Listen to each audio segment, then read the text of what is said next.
bon matin, donc je vais parler plus lentement, puis je vais essayer de le faire en anglais aussi parce que c'est important, on serait loin de s'imaginer que ça existe. Donc, je vais parler d'un crime matrimonial qui est très grave. Et tout autour de ce crime-là va s'installer des stratégies. C'est sûr que une femme ne veut pas aller en prison. Hein? Une mère de famille, qui veut aller en prison? Levez la main. Il n'y a pas personne qui veut aller en prison. Donc, quand quelqu'un est pris à faire un crime, la personne qui ne veut pas aller en prison, elle va installer des stratégies pour ne pas aller en prison. Donc, on serait loin, on est loin de 1900, dans les années 1900, où est-ce que le mariage et puis la fondation d'une famille avait un sens, on est vraiment loin de cette promesse-là, de cet engagement-là, puis de l'objectif. Il existe toutes sortes d'affaires. Donc, mais là, je vais parler d'un crime qui est très grave. Le crime en soi est grave. Et les stratégies implantées pour ne pas aller en prison sont encore plus graves que le crime. Donc, le crime, c'est une femme qui tombe enceinte. C'est celle-ci, là. Je fais ça comme ça pour que tu t'en souviennes, OK? Donc, c'est une femme qui tombe enceinte de son amant.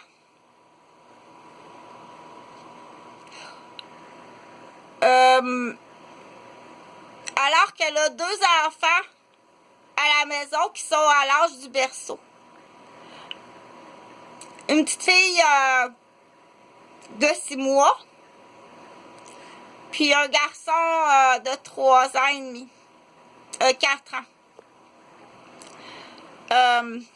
Donc, elle a une relation avec un amant qui était déjà existant dans sa vie. Avant la rencontre, le mariage, la fondation d'une famille, la fondation d'une maison. C'est un homme qui était déjà présent dans sa vie pour des raisons qui ne sont pas honnêtes. Donc, après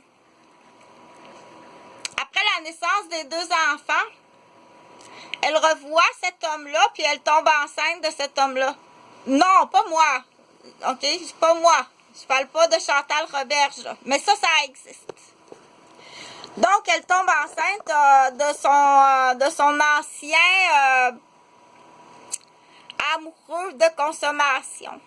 En plus, pour avoir caché à son conjoint de sa famille fondée que c'est une ancienne consommatrice qui est même allée dans une thérapie à portage que ça coûte extrêmement cher à sa famille. Donc, les parents de la mademoiselle sont complices, on dit le vice caché de votre fille. Sur sa consommation, ses relations de consommateur. Il a déjà même été dans la vente. Les parents ont tout nettoyé ça. Ils en ont fait une sainte vierge parfaite. Et puis ils ont caché ce vice-là à un jeune homme qu'elle rencontre puis qu'elle se marie. Tout est parfait, ça se peut pas comment tout est parfait. Ils ont 2 enfants, tout est parfait. Donc, elle revoit nous l'autre que ça c'est une espèce de fourneau qui soutient nul autre que le directeur vendeur directeur de la communauté en criminalité de stupéfiants. Puis elle tombe enceinte de cet homme-là. Donc, bien entendu, elle se fait avorter à l'insu, bien entendu, de son conjoint.